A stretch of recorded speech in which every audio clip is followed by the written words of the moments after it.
Hi again, and welcome to this fifth video of the series of the skill sets that we need to cover in here of 7 steps to become a network marketing professional. This is a part of helping prospects become a good customer or a distributor slash associate in your business. Again, we are going to add that into the category of education so that you actually keep on putting your knowledge base higher ranked, and and get more into your brain, so you really can filter it out and become a super leader and leverage your business and grow exponentially with whatever you're doing. Okay, let's get on here and let you know that it's again a part of the Eric Worre book, and just you know the drill by now, and we just need to get further on with Eric and let him take off with this next skill set number 5. Skill number 5, how to close. How to close. This one freaks people out. For the professional, closing is a natural byproduct of following up. You're going to follow up. You're going to ask some questions. Attempt to close. If you can, fine. If you can't, next exposure. You're going to go from exposure to exposure to exposure to exposure, condensing them as much as possible. Your goal is education and understanding, not getting someone. You need good posture in closing, which takes a little bit of work, and you need to ask good questions. You need to ask good questions. Got it? I know I went kind of quick. How the pros approach it. 1, they are emotionally detached when they're in the closing process. They're looking to help a person make a positive decision for themselves. 2, their goal is education and understanding. 3, they are extremely assumptive. They're genuinely shocked when a person doesn't want to join. They're like, what, really? They're just assuming. Their language is assuming. Most amateurs don't realize it, but they are apologizing the entire time. They're apologizing when they're inviting. They're apologizing when they're answering questions. They're apologizing when they're following up. They're apologizing when they're closing, and they're wondering why they're not getting results. They're apologizing all the time.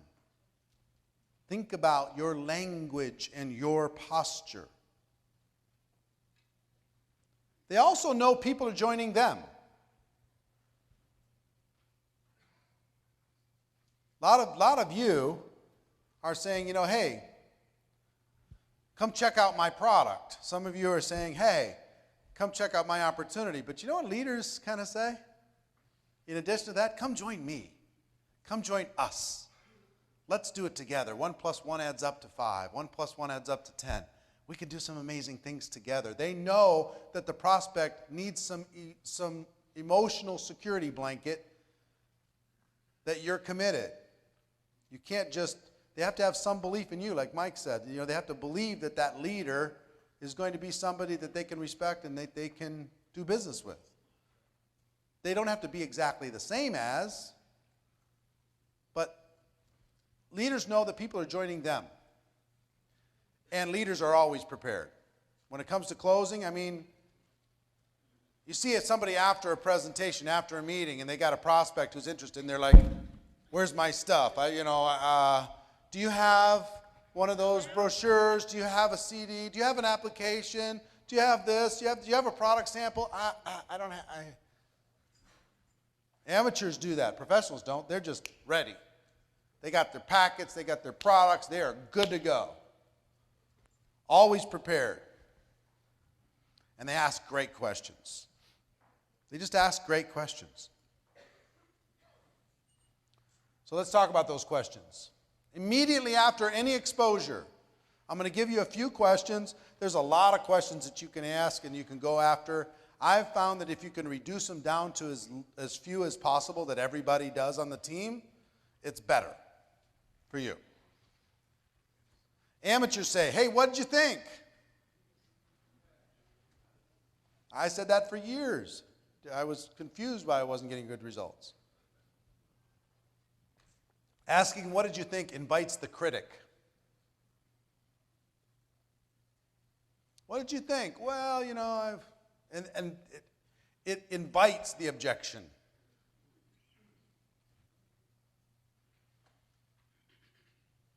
Professionals ask leading questions. Did it make sense? Pretty exciting, isn't it? What did you like best about what you just saw? That's my favorite. What did you like best about what you just saw? Some people like to say, what do you like more, the product or the opportunity? My favorite of all of these is what did you like best? You watched the DVD. Did you see the DVD? Yes. What did you like best? Did you listen to the CD? Yes. What did you like best? Did you listen to the conference call? Yes. What did you like best? Did you watch the webinar? Yes. What did you like best? Did you see the online video? Yes. What did you like best? They will tell you. And it's going to be generally positive. What did you like best? Follow-up question I like a lot. Oops. Hold on.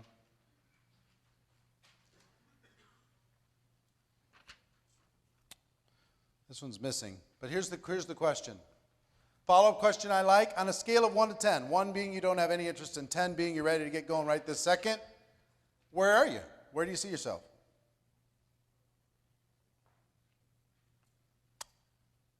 And I wait for the answer. So if I go to Adriana, what did you like best about what you just saw? Give me an answer. Make something up. Seems like people are making money. So let me ask you a question. Scale of 1 to 10. 1, you have no interest at all in even pursuing this any farther. And 10, you're kind of excited about it. You maybe like to do something with this. Where do you see yourself? Yeah, where are you? 1 to 10. 6. Now, anything over a 1 is good. I'm serious. What does a 2 say? There's a chance, but you have to convince me. There's some work you got to do before I'm ready to pull the trigger here. I've got some serious doubts, but I'm not closing the door. 1 closes the door. So if they say a 2, you just say, well, what can I do to help you get to a 3 or a 4 or a 5?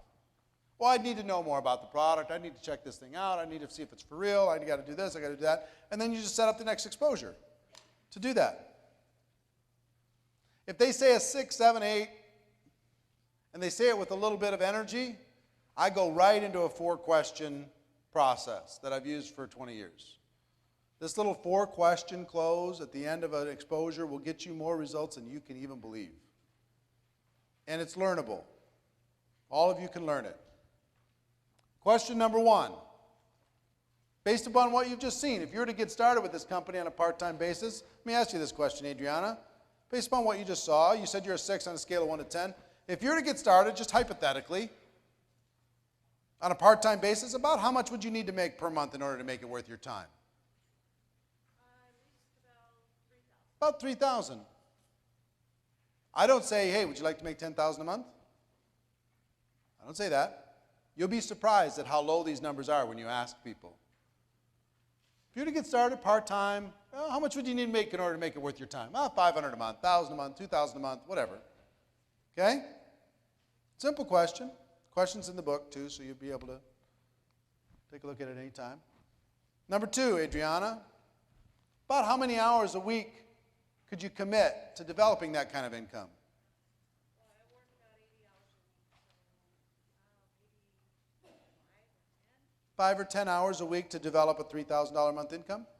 Okay, fair enough, because you work 80 hours a week, you say?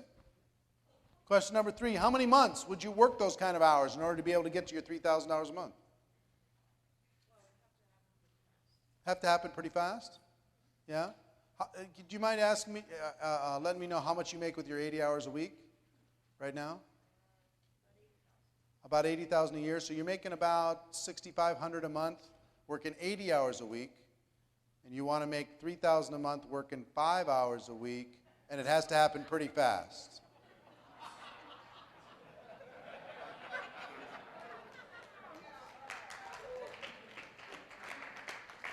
I just want to be real with you. You know, we might need to adjust some of those expectations or something, you know. I'm just trying to understand where you're at. You know what I mean? I want to help. Okay? So how many months would you be willing to commit 5 to 10 hours a week to develop a $3,000 monthly income? 9 months. 9 months, fantastic. So question number 4, if I could show you how to develop an income of $3,000 per month, working about 5 to 10 hours a week over the course of the next 9 months, would you be ready to get started? Sure. Now, how do you show them? You pull out your compensation plan, you give them a little game plan that shows them how to be able to get that kind of income, which every one of you should be able to do. Not hard. You got to get X number of people. You're going to, get to this rank, get to that rank, make these different things happen. You work out a game plan. 5 to 10 hours a week is how many 15-minute blocks? 20 to 40 15-minute blocks that you could spend over the course of a week in order to be able to develop that type of income. You can put together a game plan, make that happen. All right, I'm excited for you, Adriana. This is going to be fun. Okay? So I'll start over, and I'll use Albert here. Albert, based upon what you've just seen, if you were to get started with this thing on a part-time basis, about how much would you need to earn per month in order to make it worth your time? At least $500 a month. Fantastic. How many hours a week do you think you could commit to doing that? To developing that kind of income? Probably about 5, 6 hours. 5, 6 hours a week. And how many months would you be willing to work that 5, 6 hours a week, building up to that $500 a month income? Couple months? All right. So if I could show you how to develop that $500 a month over the next couple months, working 5, 6 hours a week, would you be ready to get started? Yeah, why not? I'm just giving him his answers back to him. I'm asking him what he would call success in this business. When I ask question number 1, how much would you need to earn per month in order for you to rearrange your life and to take on something new? The reason why, in order to make this worth your time, is such an important part of this question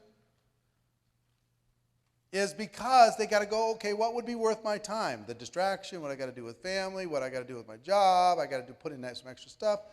And they come up with a number in their brain that would justify it. And they go, click, click, click. Nope, that's not enough for the distraction. Click, click, click. Nope, that's not enough for the distraction. Click, click, click. Okay, that's the number that would be worth it. $3,000, $5,000, $6,000. Okay, fantastic. Then how many hours a week could you commit to developing that $6,000 a month? And they go, I can move this here, I can move this there, I can make this happen. Okay, I'd give it 10 hours a week. I'd give it 20 hours a week, whatever it is. How many months would you be willing to do that? Okay, I got to be reasonable here. I got to give it a little bit of a commitment. I can't expect instant results. I got to, all right, I'd give it a year. Give it a year. If I could show you how to get everything that you want, are you ready to go? Well, yeah, you're showing me how to get what I want. I'm ready to go. Now, they're either going to be ready to go or they're going to go, I got to talk to my spouse. I'm just not sure about the time. I just don't know about the money. It's the holidays. I got to pay for Christmas. I got to figure out how I'm going to do all this stuff. You say, listen, no pressure, no drama. Don't worry about it. What can I do to help you become a little bit more comfortable? And just move them to the next exposure. And after that next exposure, help them ask the questions again. Maybe the answers adjust a little bit. Then move them to the next exposure, ask them the questions again. Your job is to ask the questions and help them come up with a decision that they want, not one that you want. You want to make $50,000 a month? You want to make $20,000 a month? You want to change your life? You want to walk away from your job? Well, maybe they don't. You don't know. These 4 questions will liberate you and will liberate them. Okay? If their expectations are unrealistic, you got to just say they're unrealistic. You got to either change your income goal, your hours goal, or your month's goal, but I can't show you how to get to $10,000 a month working 1 hour a week over the course of the next 3 weeks. I can't do it. You can have your 10,000, but it might be more hours or more months to get there. Again, what would a consultant say if somebody was unrealistic? You're unrealistic. I can help you. I'm not saying that your vision isn't possible, but we have to adjust some things to be able to get there. So it's 4 things. How much money, how many hours, how many months, if I would you. Okay? All right. Here's what I want you to do. Make a quick note in your quick little outline in your notes. Question number 1, or just point number 1, what did you like best? Number 2, 1 to 10. And then these 4 things. What did you like best? 1 to 10, and then these 4 things. 1, 2, 3, 4. Okay. I need you to do something for me. Everybody, I need you to swear a solemn oath.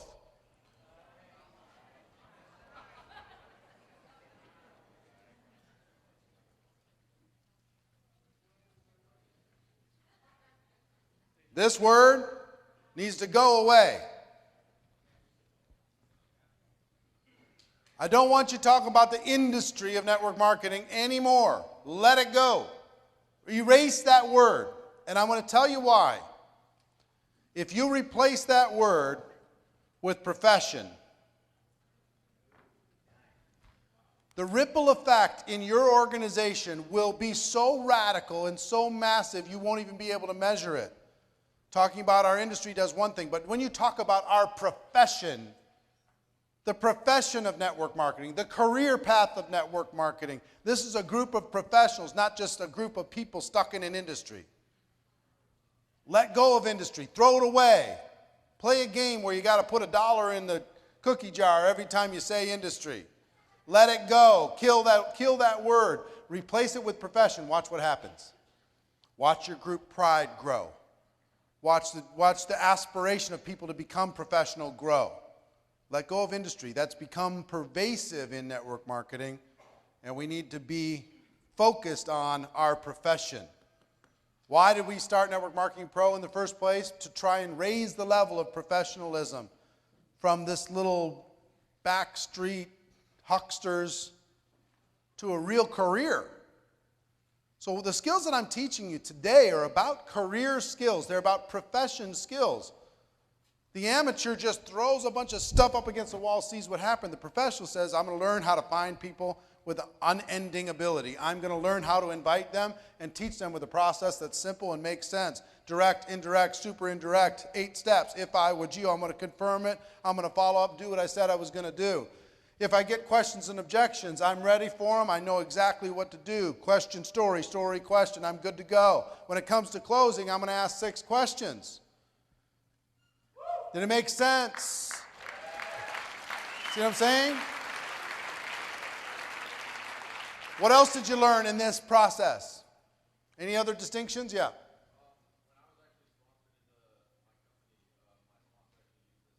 Your sponsor used this on you when you started with your company?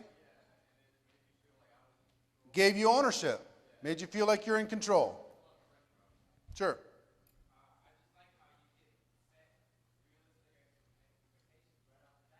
You don't even set them. They set them. You know what you'll find is they'll be way more realistic than you will in real life, because they're used to, if they're going to take a part-time job, what are they expecting to make in a part-time job? 20 bucks an hour? Let's say 20 or less for a part-time job. They're not going to throw out an expectation where all of a sudden they're making $50, $100 an hour. They won't be able to do it with integrity. So they'll set something based on, okay, how many hours, what do I want to make? All right, let me add that up. If you can show somebody they can make 50 bucks an hour, which they can make in network marketing, 250 a week, working 5 hours a week, they can do that. That's doable, right? Most of them won't believe you, but yeah, question or insight, yeah. If they give you anything that's unreasonable, say, look, I'd love to help you, but one of your numbers needs to change. You got to change the number of hours you're working. You got to change the number of months. You got to change the amount. You know, and like I said with Adriana, she told me she was working 80 hours a week to earn $6,500 a month, but she wanted to work 5 hours a week and earn an extra $3,000 a month, and it had to happen fast. I was like, what? How long did it take you to build up to your $6,500 a month working 80 hours a week? How many months did you give that? No, I know, but oh, you just made it up? Oh, okay. She just gave me an example. Okay, fair enough. The cross-examination of Adriana has concluded. Leave her alone. Sorry. What if you're at like a home meeting or something, you've got a group of people that you've just gone through this, and so do you go through those 6 questions? I wouldn't do it with the group. This is something you do individually. Somebody doesn't. This is a personal thing. You know, you're going to be asking people for their own personal path. You know, if I've got multiple people at the end of a presentation, I'm going to say, you know, look, let's set up a time for each of us to talk. And when we talk, or I pull them aside and let me ask you a couple of questions based upon what you just saw. You know, what'd you like best? Based upon what you just saw, 1 to 10, off we go. Yeah. What if you're talking to somebody who's a veteran of the industry and has experience making 30, 100,000 a month, and they know that where they've been, they can do that? So, and your company, it may not. She's asking, what if you're talking to a veteran in the industry and they're not sure if your company can deliver on their expectations? Just have to have an honest conversation. You know, there's 2 kinds of companies in network marketing, or many kinds, but there's the 2 extremes. One company, you can make a lot of money up front and the residual is very low and it takes forever to develop. Other companies, there's a lot of residual from day one and it takes longer to be able to develop your income. And there's everything in between. There's no right, there's no wrong, but you just got to ask a person what they want based upon their experience, et cetera, et cetera. You know, everybody pays the same amount. It's just different kinds of compensation structures based upon different immediate gratification, delayed gratification, more residual, long-term passive, or less passive and get more money up front. Who knows what's right, what's wrong? Everybody makes their own decision. Okay? So just have the conversation. All right, one more. After the 4 questions closed, when they were not ready to go, Yep. I felt extremely comfortable rolling right back into it if I were you at the next 2. Yeah, exactly. You felt very comfortable if they weren't ready to go, just moving them if I would you to the next exposure.